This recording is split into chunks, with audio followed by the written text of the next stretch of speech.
اعوذ باللہ من الشیطان الرجیم بسم اللہ الرحمن الرحیم۔ گورنمنٹ اپر پرائمری اسکول ورنو 7ویں جماعت کے پیارے بچوں، السلام علیکم ورحمۃ اللہ وبرکاتہ۔ پیارے بچوں، مجھے امید ہے کہ آپ بالکل ٹھیک ہوں گے، خوش ہوں گے۔ تو پیارے بچوں، آپ اپنا اور اپنوں کا خیال ضرور رکھیے گا۔ اور آج کل جو وبائی بیماری پھیلی ہوئی ہے، اس سے بچنے کے لیے ہمیں بہت سی باتوں پر عمل کرنا ہے۔ پیارے بچوں، خود بھی ان باتوں پر عمل کرنا اور دوسروں کو بھی ان باتوں پر عمل کرنے کی تلقین کرنا۔ بچوں، اپنے ہاتھوں کو بار بار صابن سے دھونا چاہیے اور اکثر گھروں میں ہی رہنا چاہیے۔ اگر کسی وجہ سے باہر جانا بھی پڑے تو بہت احتیاط کے ساتھ پیارے بچوں جانا چاہیے۔ تو بچوں، آپ اپنی کتاب بہارستانی اردو کا صفحہ نمبر 70 نکالیے۔ ہمارا موضوع ہے سری نگر سے کرگل تک۔ تو بچوں، آپ اپنی کتاب کی طرف غور سے دیکھیے اور میری طرف متوجہ ہو جائیے۔ اس کا حصہ دوم ہمیں آج پڑھنا ہے۔ دراس میں درجہ حرارت سردیوں کے موسم میں -45 ڈگری تک گر جاتا ہے۔ دراس میں اگرچہ بہت کم بارش ہوتی ہے، لیکن یہ چھوٹا سا خطہ سرسبز و شاداب ہے۔ پیارے بچوں، دراس میں سردیوں کے موسم میں درجہ حرارت 45 ڈگری سے نیچے گر جاتا ہے یا 45 ڈگری تک گر جاتا ہے۔ تو اگرچہ دراس میں بارش بہت کم ہوتی ہے، لیکن یہ چھوٹا سا خطہ بہت سرسبز و شاداب ہے۔ یہاں پر جدید طرز کے متعدد فارم نظر آتے ہیں۔ یہاں ایسے مکانات تعمیر ہوئے ہیں جو شمسی توانائی سے گرم رہتے ہیں۔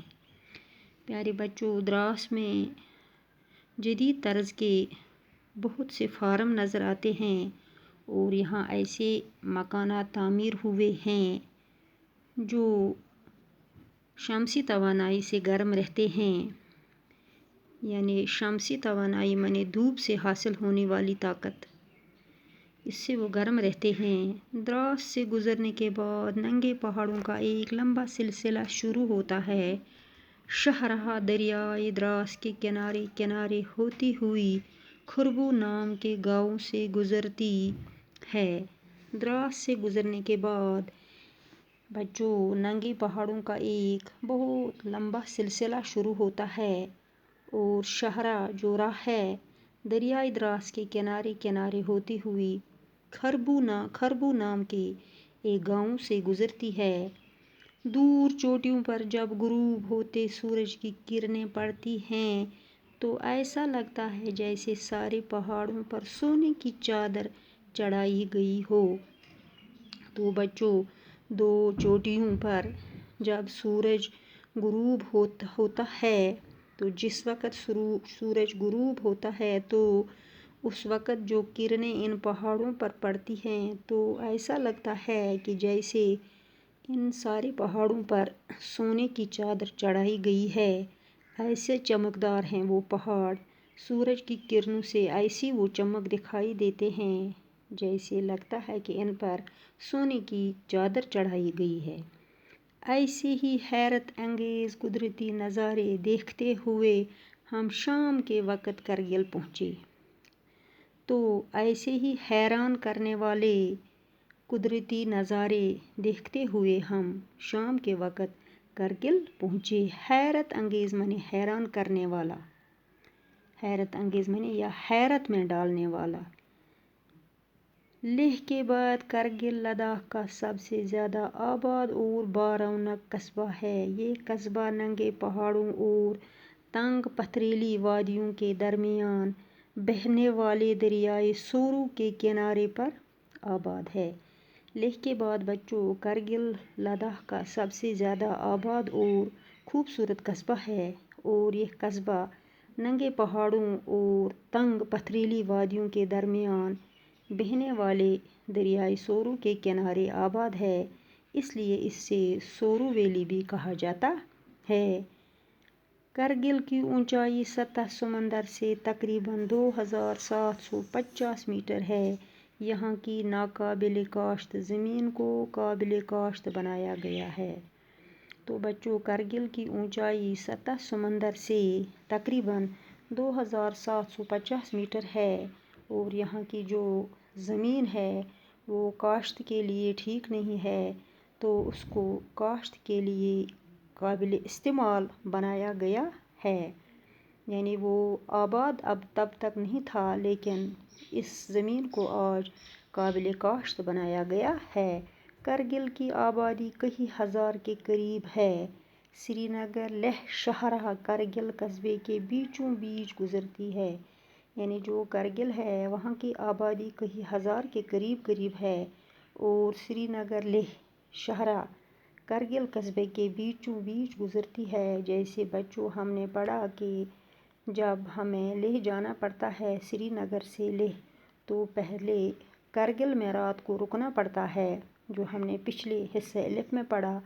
سری نگر سے لیہ جانے والی اور لیہ سے سری نگر آنے والی اکثر گاڑیاں رات کو کرگل میں ہی ٹھہرتی ہیں۔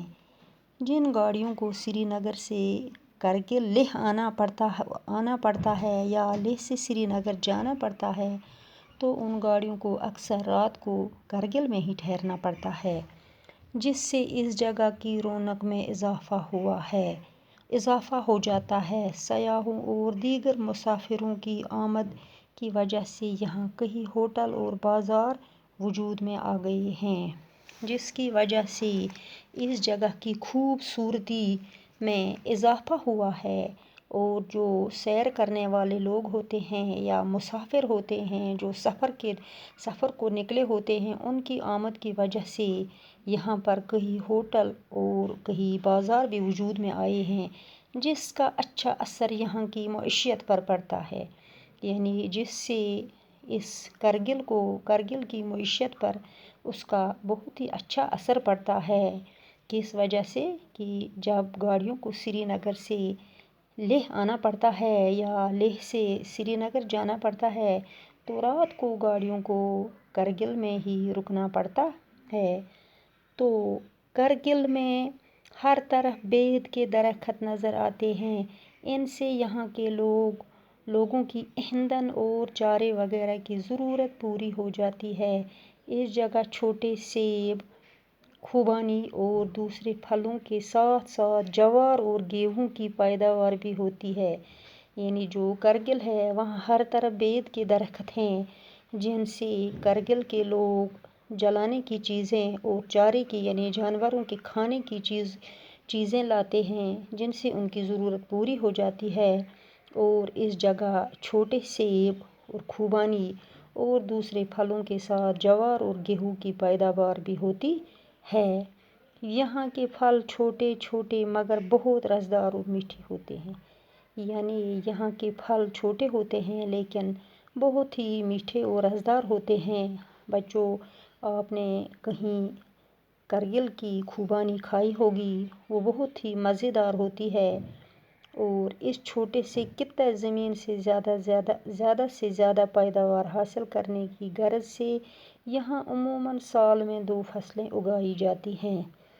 یعنی جو یہ کرگل ہے ایک چھوٹا سا زمین کا ٹکڑا ہے، تو یہاں زیادہ سے زیادہ پیداوار حاصل کرنے کے لیے عموماً یہاں کے لوگ سال میں 2 فصلیں اگاتے ہیں۔ اب پیارے بچوں، آپ کو اس سبق میں کچھ مشکل الفاظ آئے ہمیں، تو آپ ان کا معنی لکھیے اور اپنے ذہن میں پوری طرح ذہن نشین کریے ان باتوں کو اور اپنے ذہن میں محفوظ کر کے رکھیے کہ کیا دیکھا کرگل میں، کون کون سے میوے، کون کون سے پھل وہاں ہیں اور جو وہاں کے مکانات ہیں وہ کس سے گرم رہتے ہیں، یعنی شمسی توانائی سے وہ گرم رہتے ہیں۔ شمسی توانائی معنی دھوپ سے حاصل ہونے والی طاقت۔ حیرت انگیز معنی حیرت میں ڈالنے والا یا حیران کرنے والا۔